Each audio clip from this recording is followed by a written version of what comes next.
বিশ্বনাথত কংগ্ৰেছৰ বৃহৎ যোগদান কাৰ্যসূচী মুখ্যমন্ত্ৰীৰ আগমনৰ প্ৰাক্ষণত বিজেপিত মুখ্যম আঘাত বিশ্বনাথলৈ মুখ্যমন্ত্ৰীৰ আগমনৰ প্ৰাক্ষণত বিশ্বনাথ বিজেপিত মুখ্যম আঘাত আজি আনুষ্ঠানিকভাৱে কংগ্ৰেছত যোগদান কৰে সদ্য বিজেপিৰ ত্যাগী নেতা তথা বিজেপিৰ প্ৰাক্তন ৰাজ্যিক কাৰ্যনিৰ্বাহক সদস্য ডাক্তৰ ৰঞ্জন গগৈ বিশ্বনাথৰ পাভৈ মণ্ডল কংগ্ৰেছ কমিটিৰ উদ্যোগত অনুষ্ঠিত এক বৃহৎ যোগদান কাৰ্যসূচীত সদ্য বিজেপিৰ ত্যাগী নেতা ডাক্তৰ ৰঞ্জন গগৈ প্ৰায় সহস্ৰাধিক সমৰ্থকক লগত লৈ সম্বোধন কৰি আহে যোগদান কাৰ্যসূচীত কংগ্ৰেছ দলৰ নেতাকৰ্মীয়ে বিপুলভাৱে পুষ্পাবৃষ্টি ধুলাই ডগৰে আদৰণি জনায় নেতাগৰাকীক কংগ্ৰেছ দলত যোগদান কৰাৰ পাছতেই ডাক্তৰ ৰঞ্জন গগৈয়ে বিজেপি চৰকাৰৰ বিৰুদ্ধে কেইবাটাও বিস্ফোৰক অভিযোগ উত্থাপন কৰে লগতে 2026 চনৰ পূৰ্বে বিশ্বনাথক বিজেপি মুক্ত বিশ্বনাথ গঢ়াৰো সংকল্প লয় অন্যান্য পিছপৰা শ্ৰেণী আয়োগৰ প্ৰাক্তন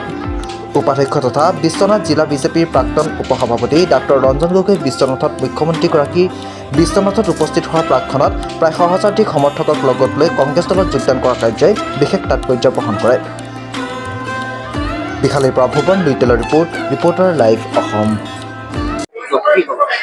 হয় মই ভাৰতীয় জনতা পাৰ্টিত বহুত দিন ধৰি কাম কাজ কৰি আছিলোঁ মই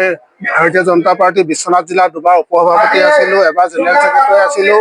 মই প্ৰায় 12 বছৰ ষ্টেট এক্সিকিউটিভ মেম্বাৰ হৈ আছিলোঁ আৰু অসমৰ বিভিন্ন জিলাত 8খন জিলাত মই প্ৰভাৰী হিচাপে কাম কৰিছিলোঁ ঢকুৱাখানা ধেমাজি লখিমপুৰ শোণিতপুৰ ওদালগুৰি কোকৰাঝাৰ গোৱালপাৰা আদি জিলাসমূহত প্ৰভাৰী হিচাপে কাম কৰিছিলোঁ আৰু বহুত নিষ্ঠা সহকাৰে কাম কৰিছিলোঁ কিন্তু বৰ্তমান দেখিবলৈ পাইছোঁ যে বৰ্তমান বিজেপিৰ কিছুমান নেতৃস্থানীয় নেতা ঊৰ্ধ্বতম নেতা কিছুমানে আমাৰ তৃণমূল পৰ্যায়ৰ ভাৰতীয় জনতা পাৰ্টি কাৰ্যকৰ্তাসকলক গুৰুত্ব নিদিয়ে বা পুৰণা কাৰ্যকৰ্তাসকলক গুৰুত্ব নিদিয়ে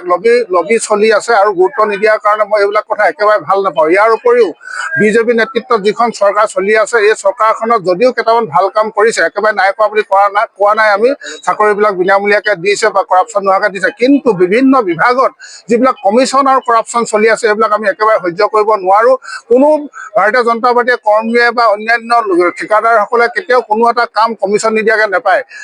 প্ৰত্যেকে কমিশ্যন দিব লাগে আৰু বিভিন্ন বিভাগত ইমান কৰাপশ্যন চলিছে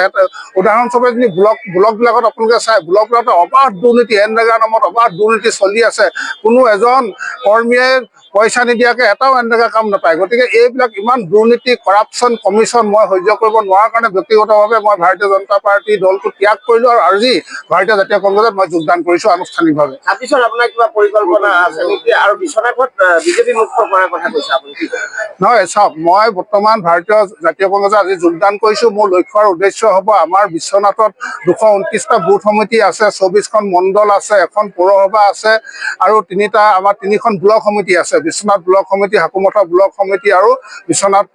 টাউন ব্লক সমিতি আৰু আমাৰ 24টা মণ্ডল সমিতি আছে আৰু 229টা বুথ সমিতি আছে মোৰ লক্ষ্য আৰু উদ্দেশ্য হৈছে যে ভাৰতীয় জাতীয় কংগ্ৰেছৰ দলটো আমি তৃণমূল পৰ্যায়ৰ পৰা শক্তিশালী কৰিবলৈ হ'লে আমি 229টা বুথ সমিতি আমি বনাব লাগিব শক্তিশালীভাৱে আমি 24খন মণ্ডল সমিতি আমি শক্তিশালীভাৱে বনাব লাগিব 3খন ব্লক সমিতি আমি শক্তিশালী কৰিব লাগিব আৰু শক্তিশালী কৰি আগন্তুক দিনত আমি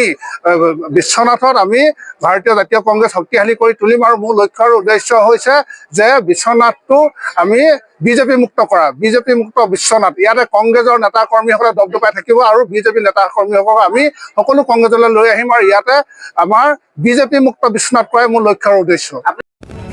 ৰিপৰ্টাৰ লাইভ